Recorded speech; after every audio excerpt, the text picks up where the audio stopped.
పేరండి? నా పేరు మాబు. నేను 34వ డివిజన్లో ఉంటాను. జగన్ చేసే పనులకి ఏ సీఎం కూడా చేయలేడు, ఏ సీఎం కూడా అలాంటి చేయలేడు. కళ్ళు గుడ్డి కళ్ళు అయినాయి వీళ్ళకి అందరికీ కూడా. ఒక తిట్టు అభివృద్ధి అంటారు, అయితే రోడ్లు చూడండి బ్రహ్మాండమైన అంతకుముందు పరిపాలన కన్నా ఈసారి పరిపాలన ఏ క్లాస్గా ఉంది. వాళ్ళ కళ్ళు లేని కబోదులండి. టీడీపీ ఏంటంటే ఇంకా భూస్థాపం అయిపోద్ది. భూస్థాపం అయ్యేటట్టు ఏదో ఒక రాయి వేయాలి, ఏదో ఒకటి చెయ్యాలి, అంతకు మించి రెండోది ఏం లేదు. దీనికి నిన్నటిదాకా జైల్లో కుంటి సాకులు పడ్డాడు. ఆ కుంటి సాకులు ఏం సాకులు అండి? నాకు కళ్ళు కనపట్లేదు, నాకు అయి కనపట్లేదు అన్నాడు. ఈరోజు ప్రచారానికి ఎలా తిరుగుతున్నాడండి? ఇంట్లో వాళ్ళు మొత్తం ఫ్యామిలీ రోడ్డున పడ్డారు. వాళ్ళు రోడ్డున పడ్డా, ఇంకొకరు రోడ్లో పడ్డా, ఈసారి 175 జగన్ అన్న సీఎం పక్కాగా. ఇది రాసుకోండి. మహిళలను అడగండి, చెప్తారు అభివృద్ధి అనేది ఏంటనేది. ఆడేంటి ఉన్నోళ్ళకి తీసుకెళ్ళి పెడతాడు. ఈరోజు పేద పిల్లలు చదువుకుంటున్న కార్పొరేట్ స్కూళ్ళల్లో చదువుతున్నారంటే అది జగన్ పుణ్యమే. ఈరోజు కూడా ఆ జగన్ స్కూళ్ళు అంటే అవి స్కూల్లాగా ఉన్నాయా? నెంబర్ 1గా ఉన్నాయి. ఇంతకుముందు మురికి వాసన వచ్చేది. అలాంటి స్కూళ్ళల్లో ఈరోజు వెళ్తే పిల్లలు బయటికి రావటం కాదు కదా, టాయిలెట్లు కానీ ఏదైనా ఈ జగన్ను చూసి వీళ్ళు నేర్చుకోవాలండి. ఈ పవన్ కళ్యాణ్ ఉన్నాడు. ఆ పవన్ కళ్యాణ్ అనే వ్యక్తి మరి ఎవరి పల్లకి మోస్తున్నాడో తెలియదు, కానీ ఆ పల్లకి మోయటానికే ఉన్నాడు ఆ పవన్ కళ్యాణ్. అంతకు మించి రెండోది ఏమీ లేదు. అతని సీఎం అవ్వటం కాదు, ఎదుటి ఈరోజు పశ్చిమ నియోజకవర్గంలో ఎల్లంపల్లి శ్రీనివాసరావు ఉన్నారు. నెంబర్ 1 మనిషి అన్న అంటే పలికే వ్యక్తి. ఈరోజు సెంట్రల్ నియోజకవర్గంలో కూడా 30,000 మెజార్టీతో గ్యారంటీగా ఎల్లంపల్లి గెలుస్తాడు. ఇది రాసుకోండి మీరు. పేరు? నా పేరు కాసాల లక్ష్మణరావు. మా తనలూరు మండలం యలమల కుదురు నుంచి వస్తూ ఉంటాం.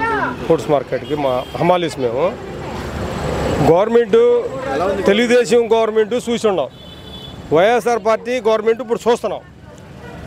ఏంటంటే ఇప్పుడు చంద్రబాబు కొద్దిగా అభివృద్ధి చేశాడు అనేది ఏదో కనపడుతుంది. ఆయన కూడా అమరావతి తెప్పదాటేసినట్టు చేశాడే తప్ప వాళ్ళ బినామీలని వాళ్ళు చెబుతున్నారు.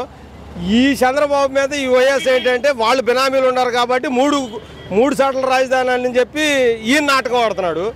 ఎవరికి ఓటు చేయాలనేది కూడా మాకు అర్థం కాని పరిస్థితిలో మేము ఉన్నాం. నా ఉద్దేశం అది.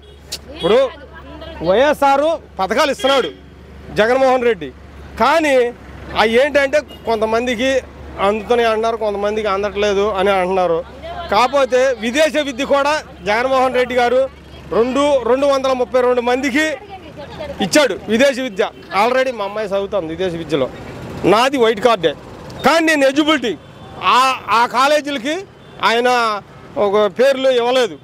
ఏది పలానా యూనివర్సిటీ కాలేజీ కొన్ని పేర్లు ఇవ్వట్లా. కాకపోతే ఏంటంటే ఒక టార్గెట్ అంటూ పెట్టాలి. నా ఉద్దేశం అయితే ఓ 10 లక్షలు ఎలిజిబిలిటీ వాళ్ళకి దాని వరకు ఆయన పెడితే మా బోటి వాళ్ళకి కొంచెం న్యాయం జరుగుద్ది. ఏ గవర్నమెంట్ వస్తుంది అనుకుంటున్నారు? గవర్నమెంట్ అంటే చెప్పలేని పరిస్థితిలో ఉన్నాను సార్. ఇప్పుడు నేనే డిసైడ్ కాల ఉన్నమాట చెప్తున్నాను కదా. ఇప్పుడు కనబడితే వీళ్ళిద్దరే కనపడుతున్నారు. వీళ్ళిద్దరు తప్ప ఇంకెవరైనా రానిచ్చేదట్టు కూడా లేరు. ఇంకొక పార్టీకి అయినా ఇంకొక మంచి చేద్దామని వచ్చినా కానీ వీళ్ళు రానివ్వరు.